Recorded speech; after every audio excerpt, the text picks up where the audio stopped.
ओम नमः शिवाय. परमपूज्य गुरुदेवता श्री कलावती माता लिखित श्री कृष्ण प्रताप. मागील भाग पुढे चालू. तिकडे जरासंधाला वाटले आत्तापर्यंत 17 वेळा आपले प्रयत्न जरी फुकट गेले तरी यावेळी मात्र काल यवनाच्या भीतीने कृष्ण मथुरा सोडून खचित पळून जाईल. सूर्योदय झाल्यावर पाहतो तो नगरद्वार उघडेच असून नगरात एकही माणूस दिसेना. रथ किंवा शस्त्रे काहीच जवळ नसता कटीवर हात ठेवून कृष्ण एकटाच राजवाड्याच्या महाद्वारात उभा असलेला दिसला. हे पाहून काल यवनानेही आपली शस्त्रे रथात ठेवून दिली आणि तो खाली उतरला व जरासंधास म्हणाला, आत्तापर्यंत ज्या गवळ्याच्या पोराला महाबलाढ्य असे तू समजत आलास त्याला मी एका क्षणार्धात धरून आणून माझ्या रथाला बांधून दाखवितो, त्यावर तू त्याचा चांगला सूड घे. असे सांगून काल यवन आवेशाने कृष्णावर धावला. तेव्हा भ्याल्यासारखे त्याला वाटावे म्हणून कृष्ण जोरात पळाला. कृष्णाच्या पाठीमागे काल यवनही पळाला. कितीतरी अरण्ये, पर्वत, नद्या उल्लंघून गेल्यावर कृष्ण त्रिवेणी संगमाच्या ठिकाणी म्हणजे दक्षिण प्रयाग ज्याला म्हणतात तेथे जाऊन उभा राहिला. इतक्यात परशुराम त्याला भेटला. दोघांचे क्षेमालिंगन झाले. परशुरामाने कुणीकडे आगमन झाले असे कृष्णाला विचारले. तेव्हा कृष्णाने सर्व वर्तमान सांगितले. इतक्यात काल यवन जवळ येत आहे म्हणून कृष्ण पुन्हा पळाला. काल यवन म्हणाला, अरे भ्याडा, किती पळशील? 17 वेळा जरासंधास फसविलेस पण माझ्यापुढे तुझे काहीच चालणार नाही. त्यावर कृष्ण इतक्या जोरात पळाला की तो कोणत्या मार्गाने गेला हे काल यवनाला समजले नाही. तरी पण आपण आलेली वाट काल यवनाला समजावी म्हणून कृष्ण वाटेने जाता जाता रानातील फुले ओरबाडून घेऊन मधून मधून टाकीत जाऊ लागला. पराशर पर्वतावर चढता क्षणी अनुष्ठानाला बसलेल्या ऋषींना कृष्णाने वंदन केले. इतक्यात पाठीमागे काल यवन आलाच. कृष्णाला ताब्यात घेण्याची ही संधी उत्तम आहे अशा विचाराने त्याने पर्वतावरच्या वाळलेल्या गवताला आग लावून दिली. तेव्हा ऋषींच्या रक्षणार्थ कृष्णाने पर्वत बळेच पायाने धडपला. तोच चहूकडून पाणी वर उसळून आले. तेने करून दणानून पेटलेला अग्नी क्षणार्धात विझून गेला. त्यानंतर कृष्ण पर्वताच्या एका गुहेत शिरला. त्या गुहेत फार दिवसापासून मुचुकुंद राजा झोपला होता. त्याने दैत्यांशी युद्ध करून देवांचे रक्षण केले म्हणून इंद्राने त्याला वर मागण्यास सांगितले. तेव्हा मी फार दमलेला असल्याने मला पुष्कळ दिवस झोप घ्यावयाची आहे. माझी निद्रा जो मोडेल तो भस्म व्हावा.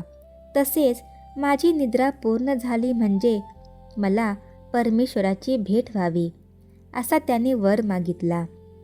त्याची ती इच्छा पूर्ण करण्यासाठी कृष्णाने ती संधी जुळवून आणली.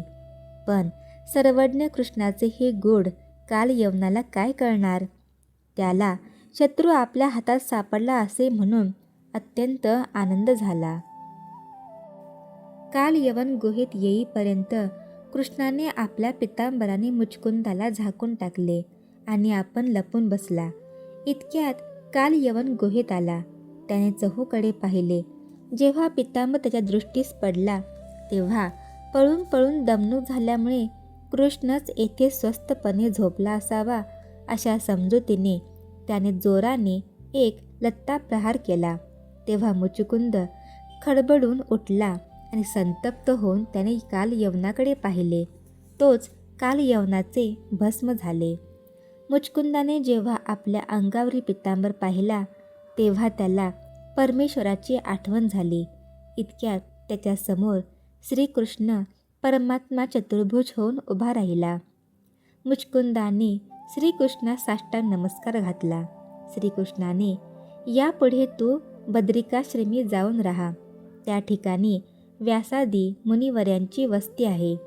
गुरुला शरण जाऊन आत्मोद्धार करणे हेच मनुष्याचे मुख्य कर्तव्य आहे. संत समागमात सत्शास्त्र श्रवण करून त्याचे मनन केले असता सत्वर चित्तशुद्धी होते, असे सांगून त्याला बद्रिकाश्रमी पाठविले आणि आपण गुहेतून बाहेर निघाला. इतक्या द्वारकेहून कृष्णाच्या समाचारास निघालेला बळीराम तेथे आला. बळीरामाला पाहिल्याबरोबर जरासंधादी शत्रूचे सैन्य पाठी लागले. त्यावर गोमाताचलावर कृष्ण बळीराम चढले. ते पाहून जरासंधाधिकांनी पर्वताला वेढा दिला आणि चहूकडून अग्नी लावला. इतक्यात कृष्णाच्या इच्छेने त्या ठिकाणी गरुड आला. तेव्हा कृष्ण व बळीराम त्यावर बसून मथुरेला गेले. हे कळताच जरासंध सैन्यासह मथुरेकडे वळला. तोच कृष्णाने आपले सुदर्शन सोडून काल यवनाच्या सैन्याचा संहार केला आणि उग्रसेनाचे जे द्रव्य भांडार भूमीत होते ते काढून बळीरामाबरोबर रथातून द्वारकेस पाठविले व समय पाहून आपणही द्वारकेस जाता झाला. त्या समयी सर्वांनी आनंदभरीत होऊन कृष्णाचा जय जयकार केला. पुढे रैवत राजाची कन्या रेवती हिचे बळीरामाशी लग्न झाले. त्यावर थोडक्याच दिवसात श्रीकृष्णाचा रुक्मिणीशी मोठ्या गमतीने विवाह झाला. रुक्मिणी ही विदर्भ देशाधिपती भीमक राजा याची कन्या होती. एकदा भीमक राजाच्या सभेत द्वारकेहून आलेल्या कीर्तिमुख नावाच्या ब्राह्मणाने कृष्णाच्या रूपाचे व गुणाचे बरेचसे वर्णन केले. त्या समयी रुक्मिणी भीमक राजाजवळ बसलेली होती. हरीचे वर्णन ऐकता ऐकता ती मूर्छा येऊन धाडकन खाली पडली. तिचे अंग थरथर कापू लागले. डोळ्यांतून अश्रुधारा वाहू लागल्या. पुष्कळ प्रयत्नांती ती सावध झाली. तेव्हा राणी शुद्धमती हिला भीमक राजा म्हणाला, रुक्मिणी ज्या अर्थी कृष्णाचे वर्णन ऐकता ऐकता मूर्छित झाली आहे त्या अर्थी हिने कृष्णाला मनाने वरिले आहे, यात संशय नाही. तेव्हा आपण कृष्णाशी हिचे लग्न लावल्यास योग्य होईल. हे राजाच्या तोंडचे शब्द ऐकताच कृष्णाचा परमद्वेषी रुक्मिया म्हणजेच रुक्मिणीचा भाऊ दात ओठ खाऊन आपल्या पित्याला म्हणाला, आत्तापर्यंत कृष्णाने एकही चांगली गोष्ट केली नाही. असे असता तुम्ही त्याच्याशी रुक्मिणीचे लग्न लावणार म्हणता, तेव्हा मी या कामी मुळीच होकार देणार नाही. मुलाचे बोलणे ऐकताच राजा मोठ्या पेचात पडला. कारण रुक्मिणीचे दुखणे दिवसेंदिवस वाढत चालले असून तिच्या पोटात अन्न जाईना, डोळ्यांना झोप येईना. त्यावर राजा अंतर्यामी कृष्णाची प्रार्थना करू लागला.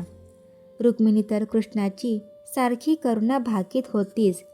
इतक्यात अचानक सुदेव ब्राह्मण तेथे आला.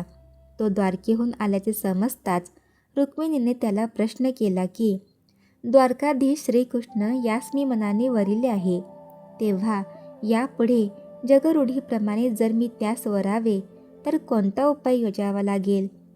आमच्या घरात सर्व कृष्णद्वेषी यांचाच भरणा असल्याने माझा हेतू तडीस जाणे अत्यंत कठीण दिसत आहे. हे कृष्ण प्रेमाने भरलेले रुक्मिणीचे शब्द ऐकताच सुदेव ब्राह्मणाचे हृदय कळवळून आले. तो म्हणाला, रुक्मिणी, तुझे मनोगत काय ते लिहून माझ्या हातात तू पत्र दे, म्हणजे कोणासही न कळत मी ते कृष्णाच्या स्वाधीन करीन. तेव्हा तिने खालील अर्थाचे 7 श्लोक लिहिले. हे यदुनायका, तू मोक्षदाता आहेस, म्हणून तुला मुकुंद म्हणतात. तुझ्या कृपेशिवाय मोक्षप्राप्ती नाही. याकरिता तुझे प्रेम संपादन करण्याची माझी तीव्र इच्छा आहे.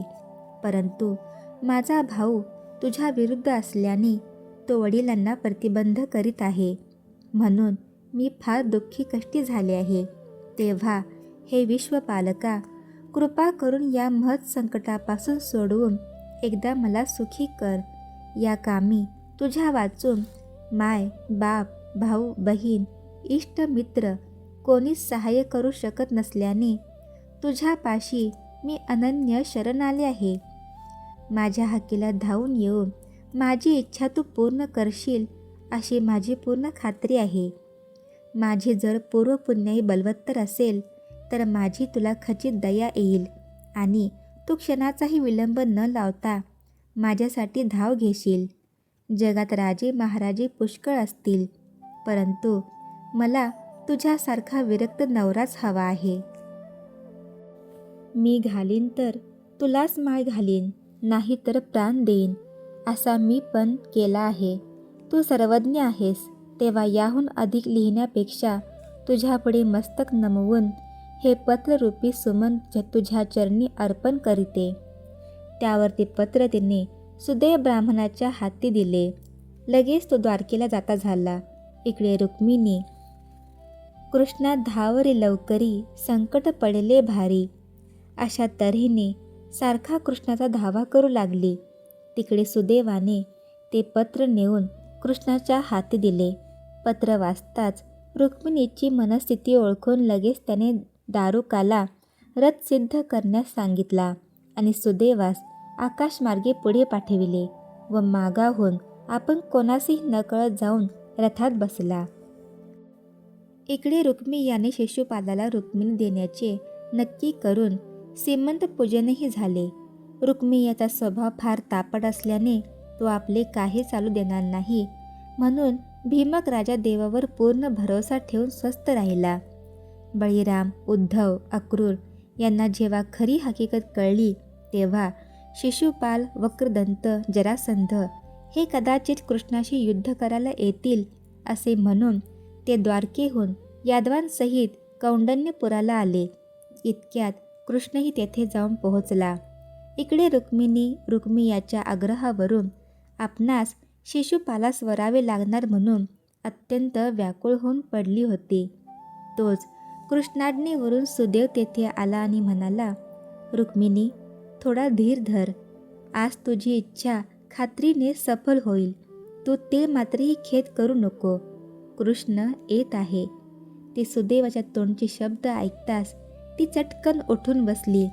तिने बरेच दिवस वेणी घातली नव्हती. आता मात्र तिच्या आनंदाला पारावर उरला नाही. तिने झटपट वेणीफणी करून शालू नेसून दागदागिने घातले. यावरून रुक्मियास वाटले की आपली बहीण शिशुपालास वरण्यास तयार झाली. त्याच्या मनासारखे झाले म्हणून त्यास आनंद झाला.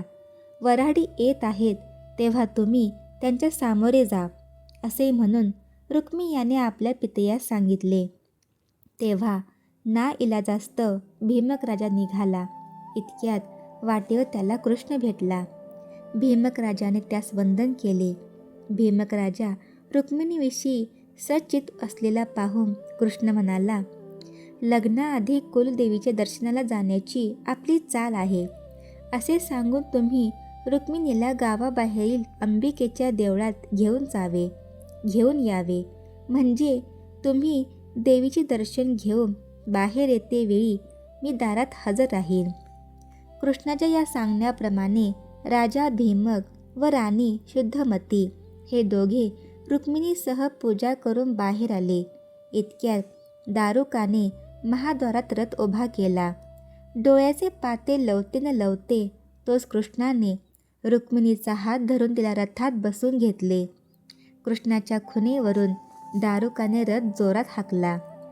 सिंहापुढे जंबुकाचे जसे काही चालत नाही त्याप्रमाणे कृष्णापुढे रुक्मियाचे प्रयत्न थकले. रुक्मिणीला घेऊन श्रीकृष्ण सुखरूपपणे द्वारकेला पोहोचला. पुढे भीमक राजाने रुक्मिणीचे कृष्णाशी विधीपूर्वक लग्न लावून 4 दिवस लग्न सोहळा साजरा केला. श्री सद्गुरुनाथ महाराज की जय.